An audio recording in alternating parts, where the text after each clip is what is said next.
Hello, everybody. Welcome into another episode of the Fantasy Pros Football Podcast. I am Ryan Wormeli, joined on this Friday morning in Week 11 by Pat Fitzmaurice and by Derek Brown. Fellas, we are here. It is Week 11. We were really excited for Thursday Night Football last night. We don't always hit on Thursday night games on this show, but there was so much that happened in this game that we have to do it. Everybody was finally excited to have two good teams, divisional matchup. I was really excited, obviously, as a Ravens fan. They did get the win, but at what cost? My, oh my, this was a crazy game. There was a phantom holding call that cost Zay Flowers a 68-yard touchdown that just crushed the hearts of fantasy managers and bettors everywhere. A lot of guys got banged up, though, and we have to talk about some of these injuries. Debra, I want to start with you on Joe Burrow. We had seen, or some people had seen, this clip of him with his wrist in some kind of a cast coming off the play and before the game. I had not seen that, actually. So there's questions about NFL reporting injuries, or the Bengals reporting injuries to the NFL, all that stuff. But the main takeaway is we might be without Burrow for a while. What does that do to this offense? What was your takeaway here? Oh, man. I mean, you saw what the Jake Browning show looked like. It's not pretty, guys. I mean, everybody's going to get downgraded. Joe Mixon falls down to a volume-dependent mid to low end RB2. Jamar Chase turns into hopefully the best version of DeAndre Hopkins when he had no quarterbacks, and everybody else, good luck in this offense. Tyler Boyd goes into wide receiver 4 or 5 territory. It's bad stuff, guys. And our own Dr. Deepak Chona put it out there on Twitter, so go check that out. Or excuse me, X put it out there that with Joe Burrow, I mean, we're looking at a multi-week absence. And if it's a tear, I know he's getting an MRI, then we're looking at possibly 4 to 6 weeks. I mean, that's the heart of the fantasy season. That's everything we got left. Like, so it's bad. Yeah. I mean, come on, Jamar Chase has now been nuked, guys. I mean, if it's 6 weeks, all of a sudden you're dropping Joe Burrow. Like literally, he's not on your team. Yeah.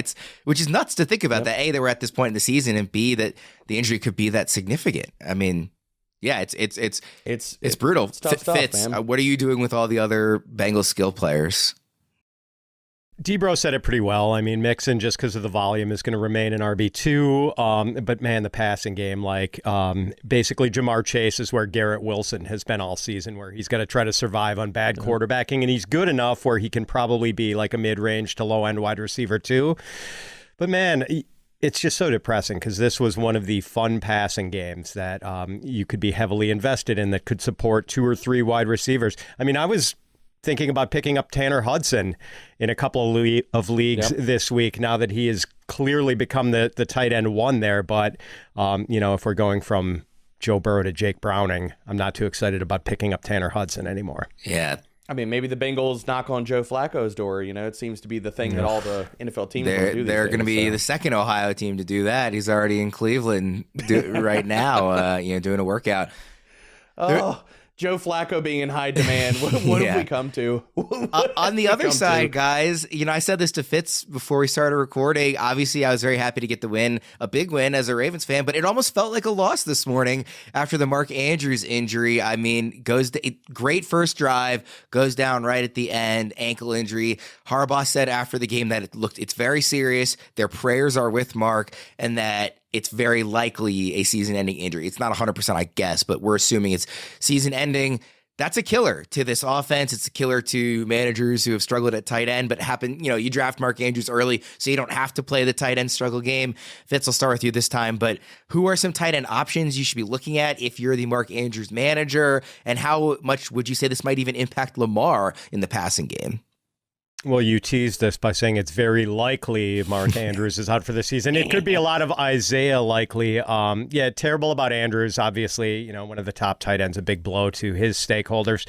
But those people should be heading right for Isaiah Likely, who's I think he's rostered in 1 or 2% of Yahoo leagues. So there's going to be right now heavy demand for him this week, and with good reason. Like, he is kind of a true handcuffed tight end. I don't know. I mean, maybe they work in a little Charlie Kohler, and it's not as pure Isaiah Likely as some people might anticipate. But man, Likely is really athletic.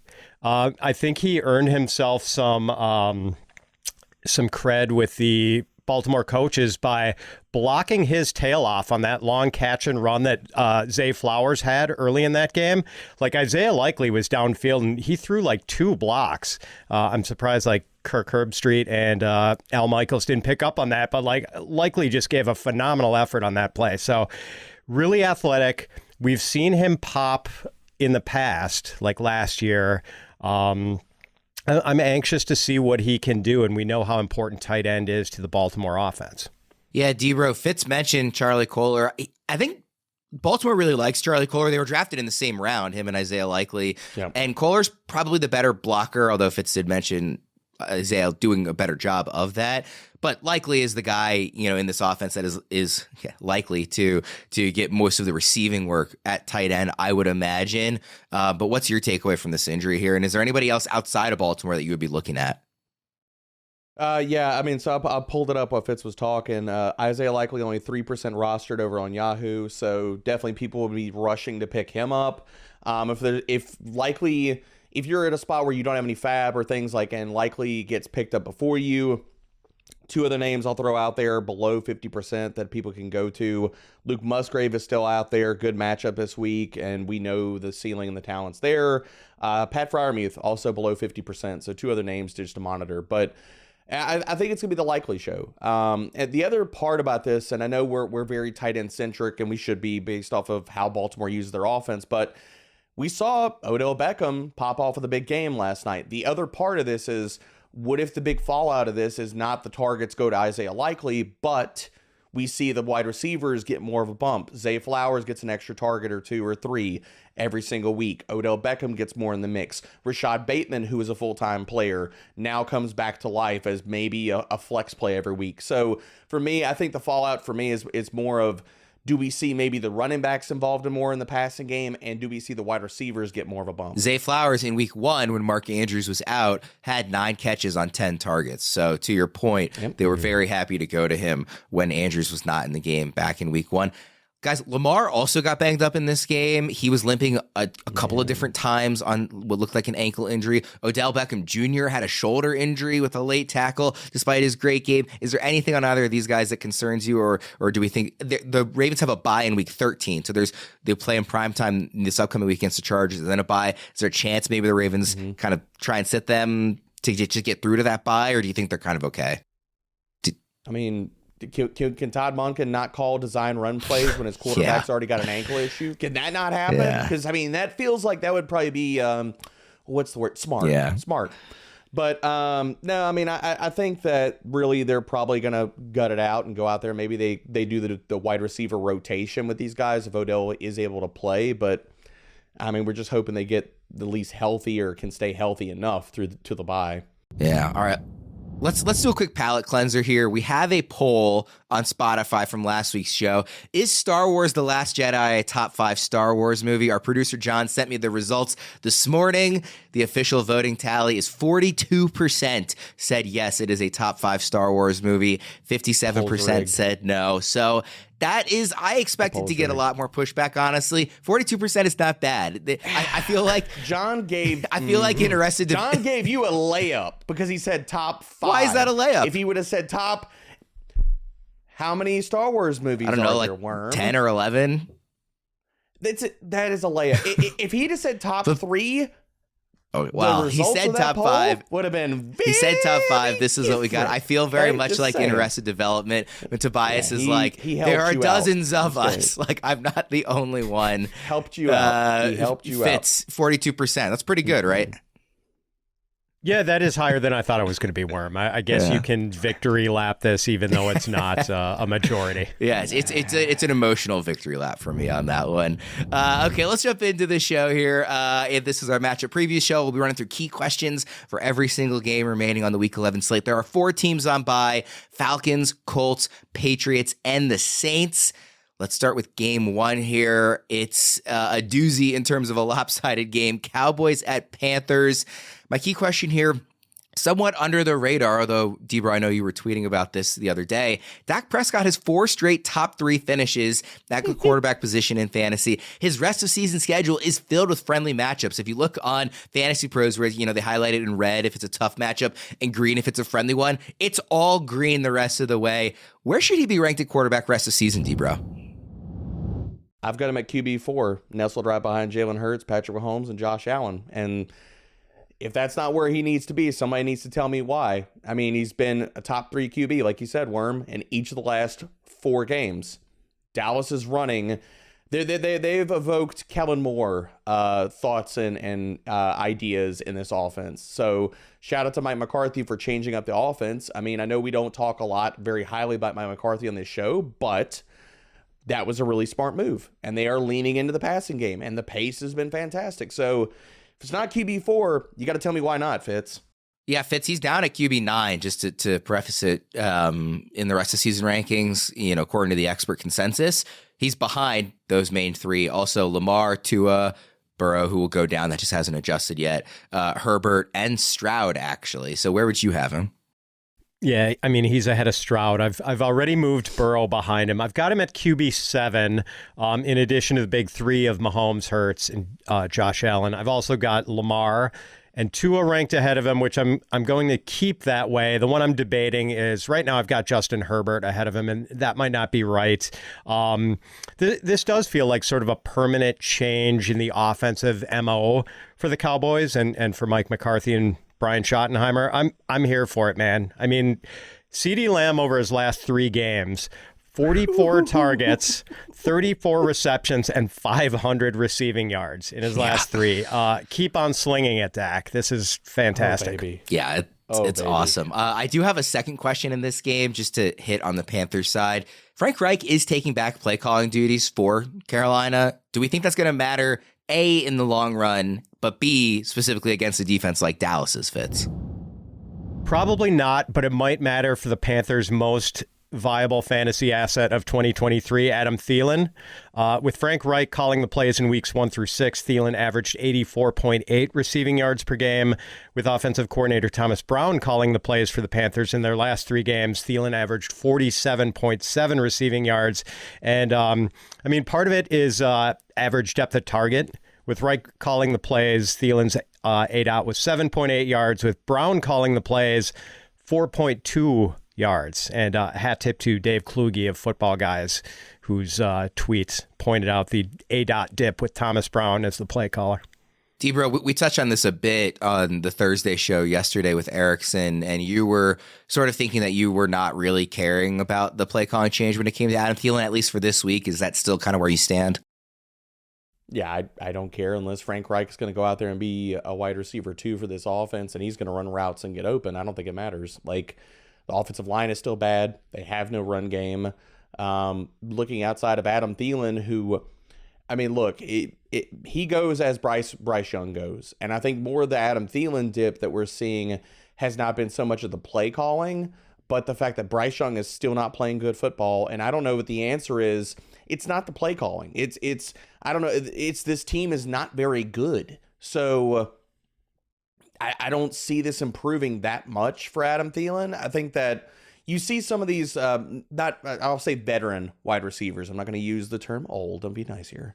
The veteran wide receivers, you see them do slow down. Like maybe they start off hot, like yesteryear's Larry Fitzgerald, people like that. Like where they start off hot out the gate and then they kind of taper off as the season goes along. And I think that some of it, yes, I understand the ADOT with Adam Thielen, but the other part or pieces about this, I just don't think this offense is very good. And I think they're just grasping at straws and trying to find answers for questions that don't exist right now. It's hard to believe we're already this deep into the NFL season. We've got to make every second count. And with DraftKings Sportsbook, you can make the most out of every game day. Bet on your favorite teams for a shot at winning big bucks. New customers can score 150 instantly in bonus bets for betting 5 on any matchup. This week, we've got some stinkers on the slate with 3 different games having a spread in double digits on DraftKings, including the one we just talked about, plus a couple others over a touchdown. But the schedule makers made it up to us by gifting us Eagles Chiefs in prime time on Monday Night Football. The Super Bowl rematch will be amazing. The Chiefs are laying 2.5 points at home. However you guys plan to bet that one, get in on the action with DraftKings Sportsbook, an official sports betting partner of the NFL. Download the app now and use code FANTASYPROS. New customers can score 150 instantly in bonus bets for betting just $5 on the NFL, only on DraftKings Sportsbook with code FANTASYPROS. The crown is yours. Guys, let's move into the other AFC North game this week. That's Steelers at Browns. Fitz, what are we doing with the Browns' skill position players now that Deshaun Watson is out for the season and we're back to Dorian Thompson-Robinson starting at least for this week? Oh, man. And yeah, the quarterback change has driven the Vegas total in this game down to, I think it was 33 at last check. It's like a University of Iowa football game. I'm still playing Jerome Ford. You have to figure that the Browns are going to be trying to run this offense through the running backs as much as possible because not only is Deshaun Watson out, they've got their two starting tackles, Jack Conklin and Jedrick Wills, on injured reserve. Yes, the touchdown prospects for Ford and every other Browns skill player have dimmed, but Ford has 37 carries and 6 catches over the last 2 weeks, 43 touches, more than 20 a game.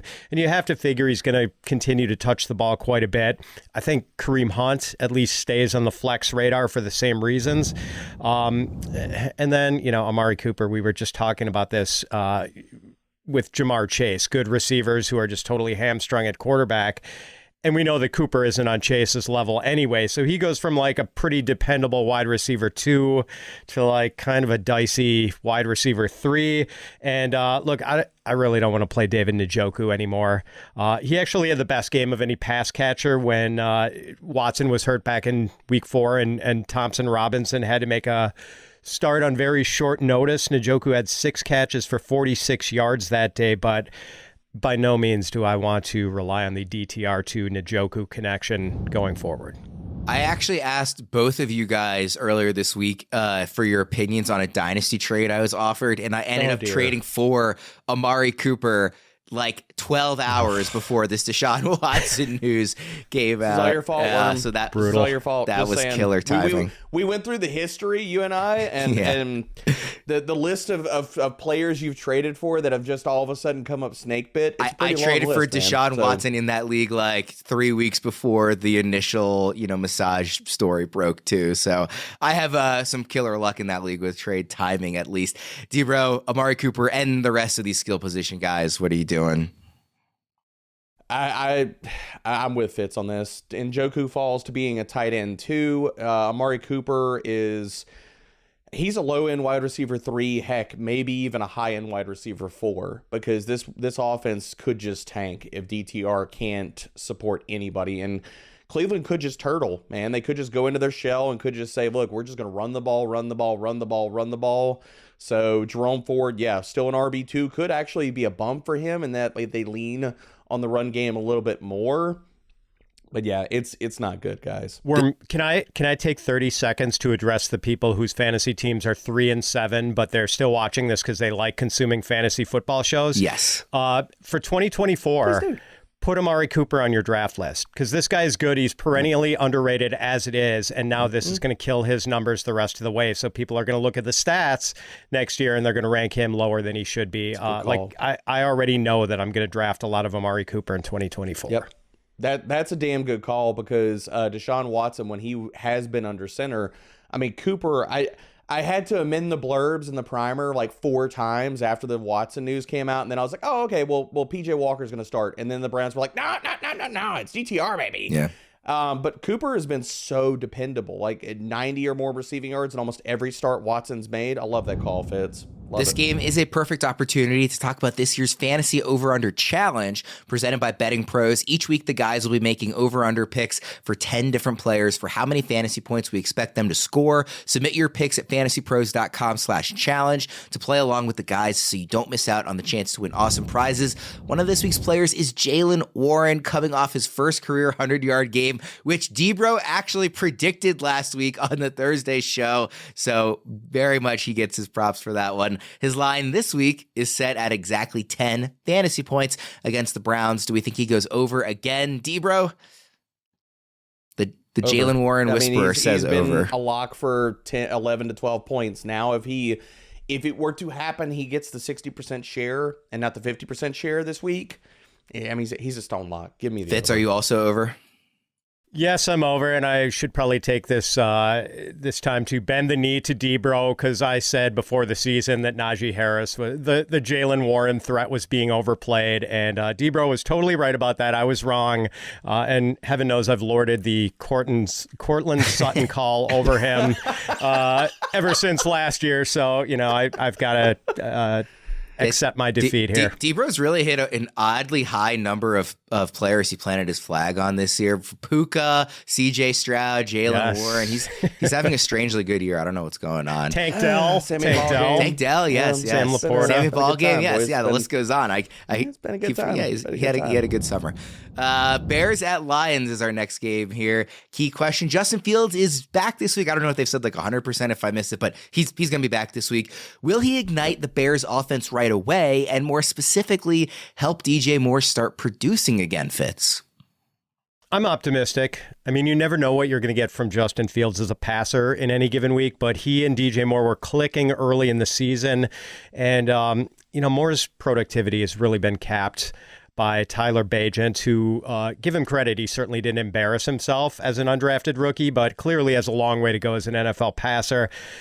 And hey, the Lions cornerbacks aren't great. It's easier to throw on Detroit than it is to run against them. So I'm kind of optimistic. Debro, what do you think about Fields coming back in general, this specific matchup, and also DJ Moore? This game is going to be fireworks, man. I think the total is trying to tell us that. Fields coming back. He's 100%. Fitz talked about it. And then the Lions have been a pass funnel defense the entire season, and I don't think that's going to change this week. Yeah, I've got DJ Moore ranked as my wide receiver 12, man. I think he goes off this week. Lions secondary can be beat. And just to throw some context out there, Fields, when he has been on the field, his passing numbers have been good, man. 11th in yards per attempt, 14th in highly accurate throw rate. I think this is going to be a fantastic game, man. I want to throw out a player prop your guys' way. You can find these player props on Betting Pros. I'll be drawing from DraftKings Sportsbook odds, of course. And I want to hit on the Lions backfield. David Montgomery, 49.5 rushing yards, plus 500 to be the first touchdown scorer. Jahmyr Gibbs is 41.5 rushing yards, plus 600 to be the first touchdown scorer. Do we like either of those? Again, it's David Montgomery, 49.5 yards rushing, plus 500 first touchdown scorer. Gibbs is 41.5, plus 600 first touchdown scorer. Fitz? So I really like the over on Jahmyr Gibbs' receiving yardage against the Bears, who have given up the most receiving yards to running backs of any team in the league. But I've also written up the David Montgomery rushing over in this one. And I know last week that Jahmyr Gibbs played 13 more snaps than Montgomery, but it is a revenge game. And granted, the Bears' run defense has quietly been very good. They're only giving up like 3.1 yards per carry to running backs, but we've seen early in the season how the Lions like to use Montgomery to salt the game away in wins, and they are favored by 8 points against the Bears at home. So I think there are going to be, more than the 12 carries that David Montgomery got last week. And yeah, like I think against his old team, he's gonna go over 50. What do you think, Debro? I think I'm staying away from both the rushing lines. Fitz talked about how good the Bears' run defense has been. And I think if Montgomery gets there, it's based off of volume. But I'm more interested in the touchdown prop for Montgomery. I mean, we've seen the goal line work. And also, I don't know if y'all saw this, guys. The St. Brown brothers were interviewing Jahmyr Gibbs, and he was talking about his rushing touchdowns last week. And David Montgomery should have gone in and gotten one of those scores. But as he was about to go, he signaled for Jahmyr Gibbs. He's like, nah, go get it, young blood. Go get you a touchdown. And so he called him in. So we could have seen another goal line tote for Montgomery, and he could have finished with 2 touchdowns last week instead of 1. We know he's the goal line hammer. So give me the touchdown prop for David Montgomery here. If you're looking to raise the stakes every Sunday and become even more invested in your fantasy football team, we've got a game changer for you. Just visit fantasypros.com/props and you can view the top recommended player prop bets for your fantasy football players. Combine your fantasy football knowledge with our prop bet cheat sheet to make informed bets and score big. If you're ready to become a prop bet pro, then head over to fantasypros.com/props today and let's get those wins. Fellas, let's move to game number 4, Chargers at Packers. Is Jayden Reed the wide receiver to roster / play in Green Bay, D-Bro? I wish I could tell you confidently yes. I've said this earlier in this week, and I'm like, somebody from this Green Bay passing attack is going to walk away with a really, really good game. I don't know who the heck it's going to be. My bet is on Christian Watson because he's got the downfield role. Regression is primed to hit. He's got 8 end zone targets and 0 touchdowns on them. So if I'm going to pick one of these guys, give me Watson. But good Lord, somebody's going to walk away with a good game, and I don't have a really good take on who it's going to be. Fitz, you're the Packers guy. Do you have a take on who it's going to be? Yeah, I mean, I want to like Jayden Reed, but as Debro has pointed out to me, because the Packers are working Dontavian Wicks into the mix, they are sort of keeping Jayden Reed's snap shares every week around 50%. So I don't know. I've got them all bunched pretty tightly in this week's rankings. It's Dobbs at wide receiver 39, Watson at 40, Reed at 47. Rest of season, I still want Watson. I mean, this guy is 6'4", has 4.38 speed, and we did not just imagine that he scored 8 touchdowns over a 4-game stretch last season. Like, that actually happened. I refuse to believe that someone who scored 8 touchdowns in 4 games is just going to fall off the face of the earth for the entire season. Like, I do think Watson is going to have some smash games down the stretch. To Fitz's point, the problem in this offense has not been a Watson problem. If you go watch the film, he's running wide open the entire freaking game. It's a Love problem. It's not a Watson problem. I want to ask about a young receiver on the other side. Quentin Johnston finally got in the end zone, his first touchdown last week. Is there any juice here for a second half surge? We often see it with talented first round rookies, but he's just been such a zero this year that it's kind of hard to envision it. But again, we did see him get a touchdown last week. Fitz, what do you think? We almost had like a fab craze for Quentin Johnston he should have had an 85-yard catch and run touchdown too, because he got interfered with by a Lions cornerback who then kind of stumbled. Justin Herbert proceeds to hit Quentin Johnston right in the hands with a pass where he had nothing but, open field ahead of him, and it just sailed right through his hands. And that's the thing, man. I just don't know. He's so mistake prone right now. Quentin Johnston is such a physical marvel and a mismatch for like every cornerback he goes up against, but his hands are terrible. He just can't seem to get it together. I'm not ready to say it won't ever happen for him, but I don't think it's going to happen for QJ this year. D-Bro? I wish I could tell you yes, I really do, but the Chargers decided to spend a first-round pick on a wide receiver they were going to utilize in a similar vein of Marquez Valdes-Scantling. Like, just have him run clear outs all freaking game. And for the life of me, I don't understand why they're doing that. It makes 0 sense. It has made 0 sense ever since Mike Williams has been out. But here we are. They continue to do it. So, no, I'm going to do this. I've done it before, and I'll do it again for the people. I'm raising the white flag. So QJ is going to go off for 90 receiving yards this week. I give up. I'm sorry. I give up. Let's shift to Cardinals at Texans. Who are we more excited about in this one? CJ Stroud in the passing attack or Devin Singletary in the rushing game? Stroud's obviously been better this season, but both have pretty enticing matchups here against Arizona, D-Bro. I'm in for Stroud, man. And I was very surprised, and I stand opposed from not consensus, but I stand opposed from how a lot of people are looking at Devin Singletary in this game, because when I wrote it up in the primer, the Cardinals, yes, they stunk versus the run over the first few weeks. If you look at what they've done since week 5, they're actually an improving run defense. Since week 5, 8th lowest missed tackles per attempt, 10th lowest yards after contact per attempt. So I think that this is an improving run defense, and I feel like we're chasing here. Everybody saw what Devin Singletary did last week versus the Bengals and said, oh, my Lord, that's crazy. Like, the guy just ran forever. He played 80% of the snaps. If we rewind to the previous week before that, he did nothing with a similar snap share. So I think that we're being a little bit chasey here. I think Devin Singletary obviously is going to get all the work. Dameon Pierce is not going to play this week. So I like Devin Singletary as an RB2, but I'm not going out over my skis for it because I think this is still going to be a CJ Stroud-led offense, and I'm really in for the passing attack. What do you expect out of this one, Fitz?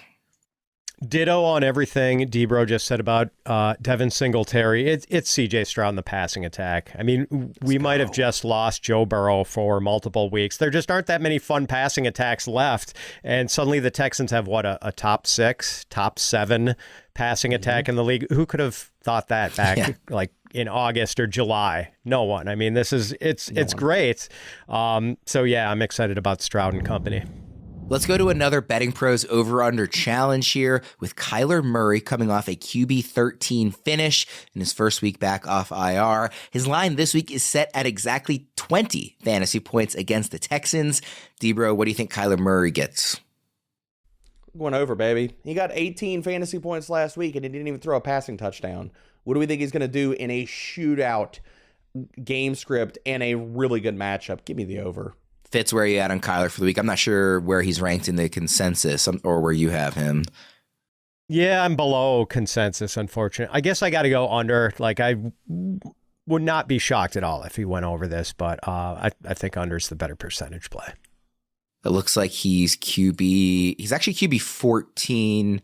Oh, no, that's rest of the season. Sorry. He's for this week. He's QB 10. He's QB 10 this week. So, yeah, you are a couple spots lower, Fitz, but not by that much. Man, November is such an awesome sports month. Second half of the NFL season, NBA and NHL are in full swing. College football is delivering some great rivalry matchups. And of course, Fitz and I are once again Big Ten basketball degenerates. And while we all love watching our favorite teams on television, there is nothing in the world better than being at a game live and in person. And the best way to get tickets to any of these games is on Game Time, the official ticketing app of the Fantasy Pros Fantasy Football Podcast. Fitz, if I took Chiefs-Eagles off the table of all the games in the Week 11 slate, which one would you most want to be at live this week? I think it's actually Texans Cardinals, and who could have imagined that back? It's going to be a fun game, man. I can't wait to watch this one. Debra, what do you think? I think it's Texans Cardinals. If I'm going to throw out a second one just to be different here, it's Lions and Bears. I think that game is going to go nuclear. I love that game. Yeah, I think those are both great calls. Mine, of course, would have been Ravens-Bengals at the bank in prime time, of course.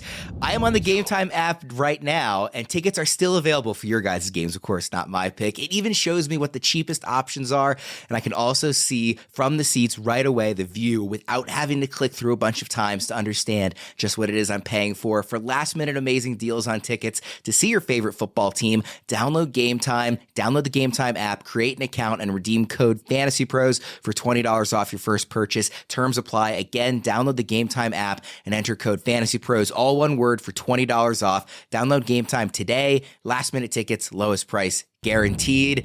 Fellows, let's move to Titans at Jaguars. My key question here: was last week a throw away the footage type of game from the Jags where they just toss out the film and you just kind of move on? Or are we getting even more concerned about this offense beyond just what was a tough matchup against an angry 49ers team, Pat? Well, Travis Etienne will be fine, still an elite option at running back. I do think the Jaguars need more out of Trevor Lawrence. We were all expecting Lawrence to take another big step up this year, and he's actually taken a small step backwards. I still believe in Lawrence, though. I only have him ranked quarterback 15 this week because it appeared to be a very good week for quarterbacks, at least until Thursday night happened. But yeah, Lawrence is certainly capable of going off against the Titans this week. Debro, any takeaways from this, blowout loss that they suffered against San Francisco? Or are we still kind of viewing the Jags in the same light we were before last week? I'm viewing them in the same light that I have been looking at it. They've been on the struggle bus, and I don't think that stops. I think that Trevor Lawrence has been quietly, Fitz is being nice about it, I think. Trevor Lawrence has been playing bad football for most of the season. I mean, you look at since week 6, he's outside the top 18 quarterbacks in passer rating, highly accurate throw rate, and fantasy points per dropback. He's literally only had 3 QB1 weeks. 2 of those came against the Colts. So if he's not played the Colts, he's been bad all year. So I've got him even lower. I've got him at QB 19 this week. I don't have a lot of faith. This offense has been running on the back of Travis Etienne, and I think they're going to get back to that this week. But I don't have a lot of faith in Trevor Lawrence moving forward. I don't see what is going to change in this offense that's going to help. I know the offensive line has been a concern. Calvin Ridley, teams have been able to take him away. I just don't see moving forward, what's going to change for Trevor Lawrence. Yeah, Fitz, I think Debro Erickson and I talked about this on the Thursday show a bit, but just how surprised are you at this Trevor Lawrence season he's having? He has only gone over 300 passing yards in a game once all year, and he has only hit even 2 touchdowns in a game twice all year. So is it just that Etienne is getting way more work than we expected, and that's just taking away from the passing game? Or I consider myself extremely surprised by this. I was very, very bullish on Lawrence going into the season, Fitz. Same here. It seems like he has not been the playmaker that he was last year. We're just not seeing a lot of big time throws. Like, looking at his numbers, there's not a lot off as far as like the YPA is fine, the completion percentage is fine, the touchdown percentage is a little deflated, but yeah, like just the yards per drop back, as Debro mentioned.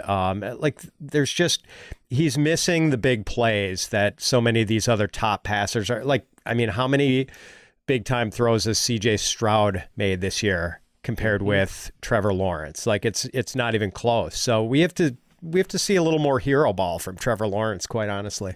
Yeah. I think it's the other part about this, Fitz, is that under pressure, he's been pretty bad. Yeah. Like, he's 33rd in pressure completion rate right now. Oof. So I think the other part about this is the offensive line has not been able to keep him clean, and he has not navigated muddy pockets well at all this year. I want to throw a player prop here from DraftKings. Travis Etienne over under 67.5 rushing yards, 22.5 receiving yards. Again, it's 67.5 rushing yards, 22.5 receiving yards for Travis Etienne. Debro, are you going over or under on either of those? I'm probably staying away from both. I think the rushing line is actually a very good line. If I have to take anything, I'll take the over, because I think they're going to get back to feeding him the ball. But I'm worried about this offense overall. Fitz, you bet neither of those? Yeah, I'll echo Debro on that. Don't really want to play the rushing total, but I think I would be over on the yardage total for receiving yards. Let's move to Raiders at Dolphins. What do we expect of the Dolphins' backfield looking like this week? Etienne coming back, Jeff Wilson. There's a lot of moving pieces here. So, Fitz, what do you kind of expect out of Miami, both in terms of the workload and the performance? Oh, Worm, I think Devon Etienne is going to lead the way. The kid is special. I mean, he's not going to average 12 yards per carry the rest of the season, unfortunately, but he is far and away the best running back the Dolphins have.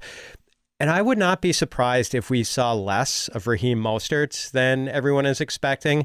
Like, even with Etienne out, Mostert has averaged just over 11 carries a game since week 7, with just 1 catch over that stretch. And Mostert has fumbled 4 times in his last 6 games. He's only lost 1 of those fumbles, but we are talking about a dude who's put the ball on the ground 4 times in his last 77 touches. That's like a 5% fumble rate, which is not good. So it wouldn't be surprising if it was Etienne in the lead and then Mostert and Jeff Wilson kind of like dicing up whatever's left over. Debro, what kind of split are you looking at? I'm looking at Devon Etienne as RB11 in my ranks for the week. If Too that tells low. anything. Too low. I don't disagree with you, Fitz. I was going to ask you, my first question was going to be, where do you have him ranked? Because I want to be in line with consensus, because you have nailed everything with Etienne for the entire season. RB7. All right.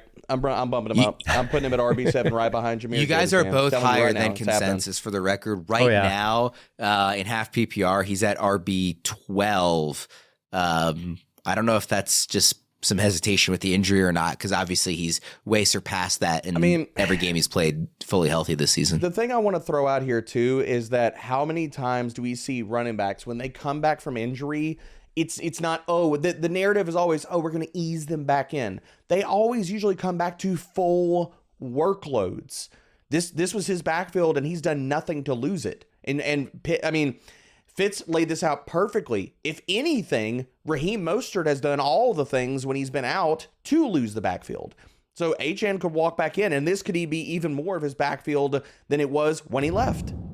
If you guys need new tires for your car, Discount Tire is your go-to. They have exceptional service, and you get a 30% shorter average wait time when you buy and book online at discounttire.com. They have this really cool feature called Treadwell, which is an online tire buying guide that gives you transparency on tire performance, as well as personalized recommendations based on your location and driving habits. Discount Tire is also the largest independent tire retailer in the country, so it has the biggest selection of tires and wheels. And here's a pro tip from the experts at Discount Tire. You can prevent wear and boost gas mileage by keeping your tires properly inflated. Tire pressure supports the weight of your vehicle and is important to check for safety. So if it's been over a month since you last checked your tire pressure, stop by one of their local stores for a free tire safety and air pressure check. Discount Tire, let's get you taken care of.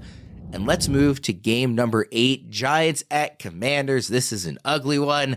Considering how much defensive attention he gets and the unlikelihood of the Giants scoring many, if any, touchdowns, is Saquon Barkley sneakily no longer a must-start running back, Pat? Still a must-start. He's averaging 22 carries and almost 3 catches a game since he came back from injury 5 games ago. Yes, he's a running back 2 and not a running back 1, but he's absolutely a must-start.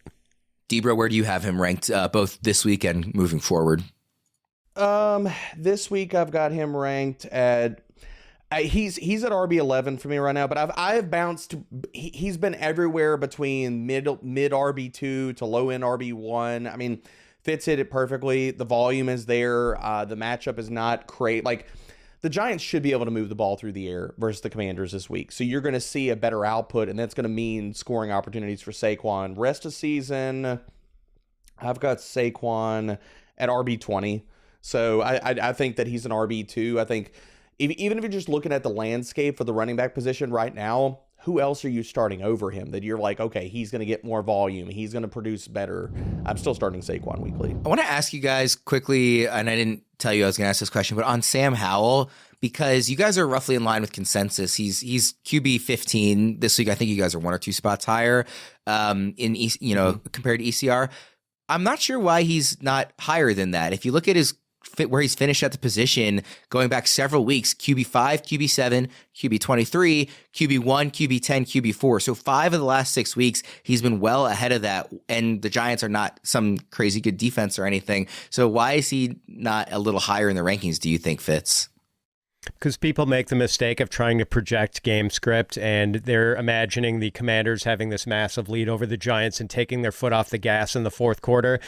His yardage total is too low on DraftKings. It was like 249.5. This is a dude who's leading the league in attempts, completions, and passing yardage, and the Giants' pass defense isn't good. So, that's all you need to know. Start Sam Howell. I'm not saying Sam Howell is great, but, the volume is there every week. Anyone who thinks he's not throwing it at least, 30, 35 times this week is just kidding themselves. Yeah, I will say, in the defense of the people who are ranking him a little bit lower, that one game in that stretch that I just mentioned where he wasn't a top 10 quarterback was the game against the Giants, but he didn't throw for any touchdowns in that one. And I would think we would expect that to not be the case. If they're going to be up by a lot, I would think he would get 1 or 2 touchdowns in there. Debra, any thoughts on Howell?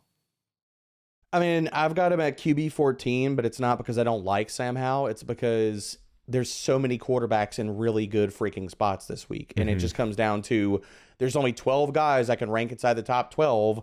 And I like the game script for Tua a little bit more. I think Jared Goff, again, going up against a defense where you're going to have to throw, you're not going to be able to run. There's just quarterbacks that I like in that same range that you could make a case for a lot of different players, anywhere from QB7 to QB 14 right now. Let's move to the late afternoon slate here. Buccaneers at 49ers.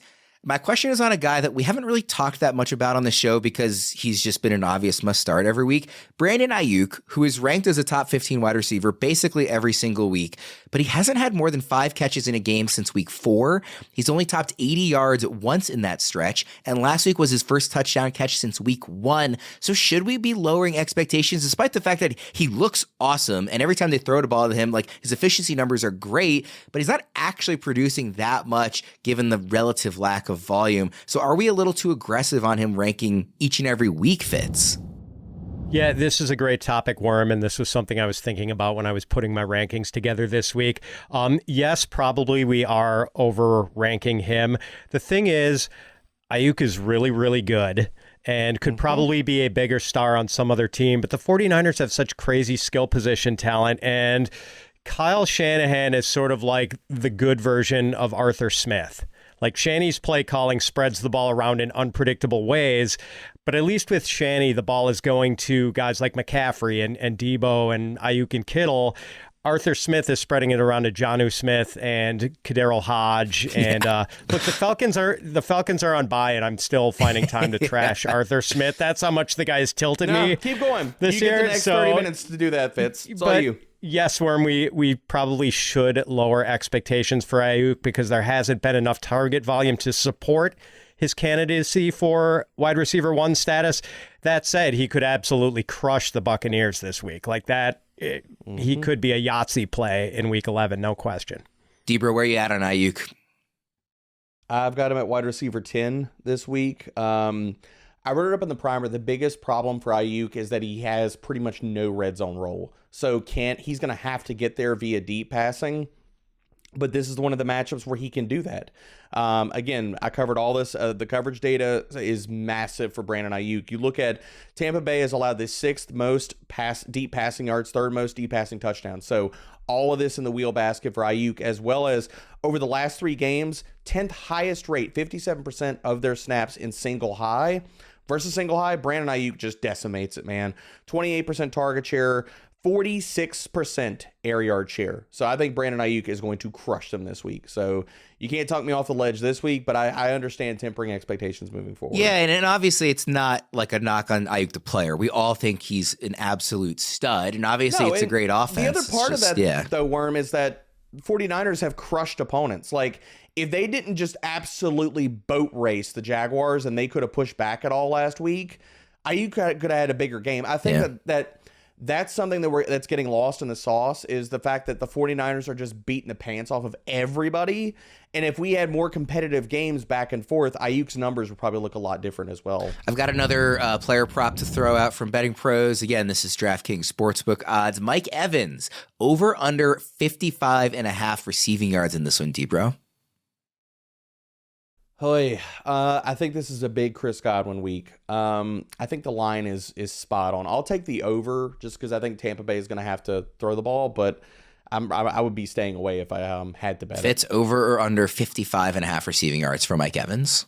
It's a good line. I agree with Debra on this. It is a good line. I'm going to go over just because he's Mike Evans, and I don't fear the 49ers cornerbacks. The issue is whether we are going to see Baker Mayfield get enough time against the 49ers pass rush for Mike Evans to run those higher average depth of target routes, and haul in some of these long throws. But the dude's so good, he's going to toast a cornerback on the 49ers at least once or twice in this game.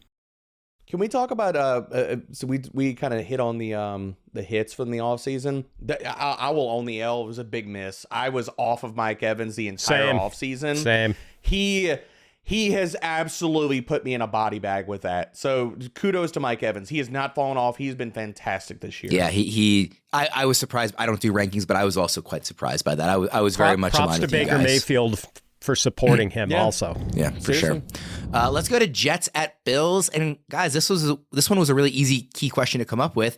Josh Allen struggles against the Jets historically, including in their first matchup this season, which everybody watched in prime time in week 1. So what is our concern level for this Bills offense, both in this matchup and considering the recent, the turnover struggles? Also, the offensive coordinator change to Joe Brady. There's all these different factors. Main one for me is just what Josh Allen typically does against his defense. But taking all that into account, Debro, what kind of concern do we have going into this matchup? A lot.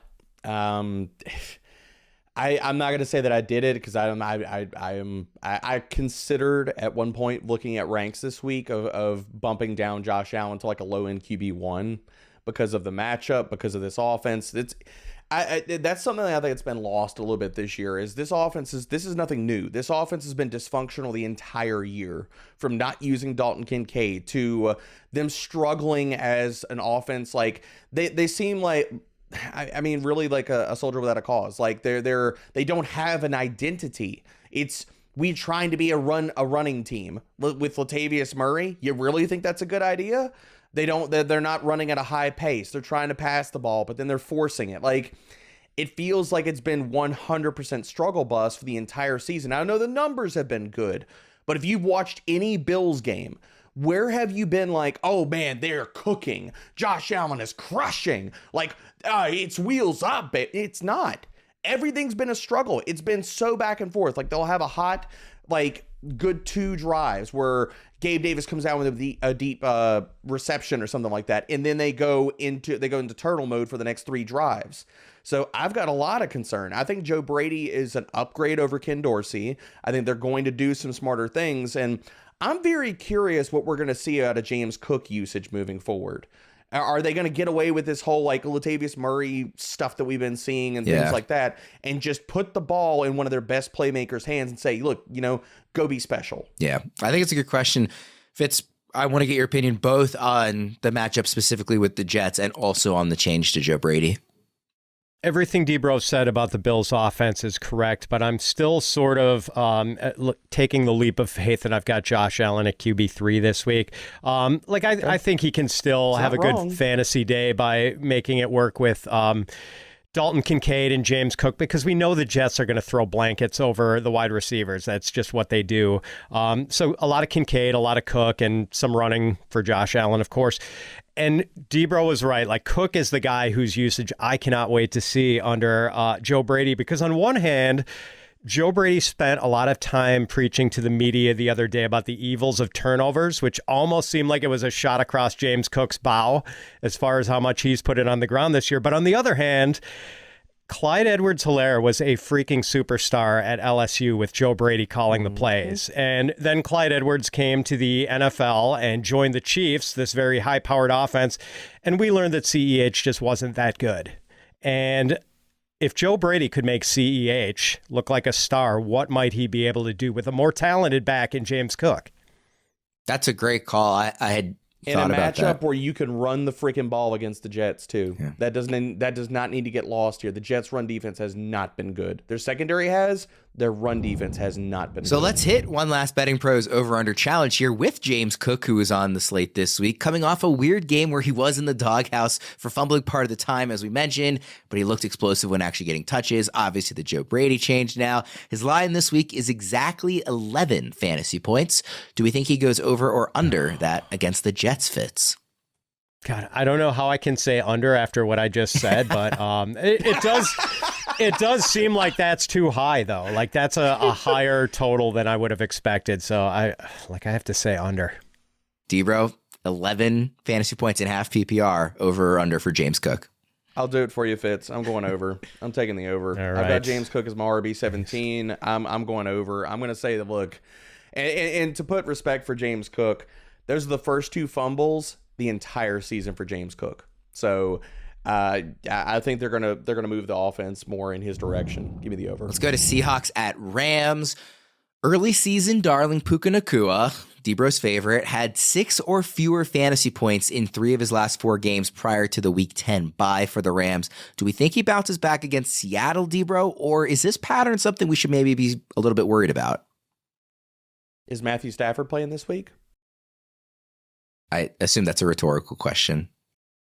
No, I was asking you to answer it for me just to be funny. But sorry, yes. Puka Nacua is bouncing back, baby. The juice is still good. Let's get the squeeze on it. Like, I'm here for it, man. Like, everybody talking about like, oh, he's falling off. It's just people trying to confirm their priors. It's people trying to put salt in the wound. It's people that did not see him coming out and saying he's going to be great. The quarterback play has been terrible the last few weeks. What did you expect? Like, Cooper Kupp hasn't done anything either, okay? So use that same energy, okay? Use that same energy for Cooper Kupp, too. Puka Nacua, he's bouncing back. Matthew Stafford's playing this week. He's bouncing back. I don't have any energy. I'm just asking questions here, Debro. Oh, no. This is not for you, Warren. That's for everybody out there. All right, Fitz, what do you think about Puka this week? Yeah, I just defer to Debro on all things Puka. So if Debro says he's going off, then he's going off. We can move on. I do have another player prop here, Debro, and it is Cooper Kupp, over under 81.5 receiving yards. What do we think? Ooh. Pretty high number. I think it's a high number, but I'm going to take the over. I think this Rams offense with Stafford, assuming Stafford is healthy and he's been getting full practices in, I think this Rams offense looks like what the Rams offense looked to start the year. I'll give me the over. Fitz, 81.5 receiving yards for Cooper Kupp. A little bit under here. He could smash it, but I'm going to say he finishes in the 60s or 70s, and Puka is a big day too. Let's get to Sunday Night Football. Vikings at Broncos. It's the worst primetime game of the week, but it's actually sneakily more fun than it might have looked a couple of weeks ago. So I want to ask you guys, two of the bigger storylines from the last couple of weeks are Denver's rejuvenated defense and, of course, Josh Dobbs, who's just been the Cinderella, story of the year. Who wins out this week, Josh Dobbs or this defense that's playing at a higher level now, Fitz? Cinderella Dobbs, and I'll feel even more confident about that if we learn that Justin Jefferson is going to be back from his hamstring injury. And by the way, Denver's rejuvenated defense did not look that rejuvenated against the run with the Bills the other night because James Cook just completely trampled them, 109 yards and 12 carries. So, it will be a fun game. I actually think the Vikings are going to win this one in Denver. Debra, how do you see this one playing out?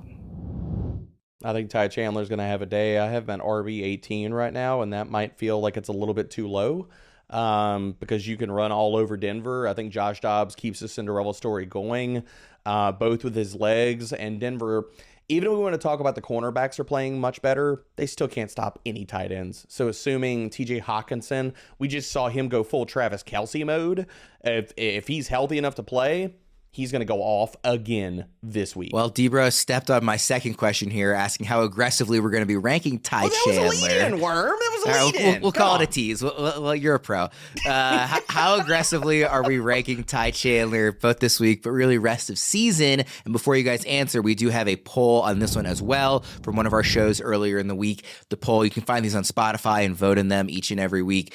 And on most of our shows, producer John puts these up. Ty Chandler, likely starting against Denver's league worst run defense, is his consensus ranking of running back 26 too high, too low, or just right? So before I give you the results, Debra, what do you think? I based on what you said, obviously you think it's too low.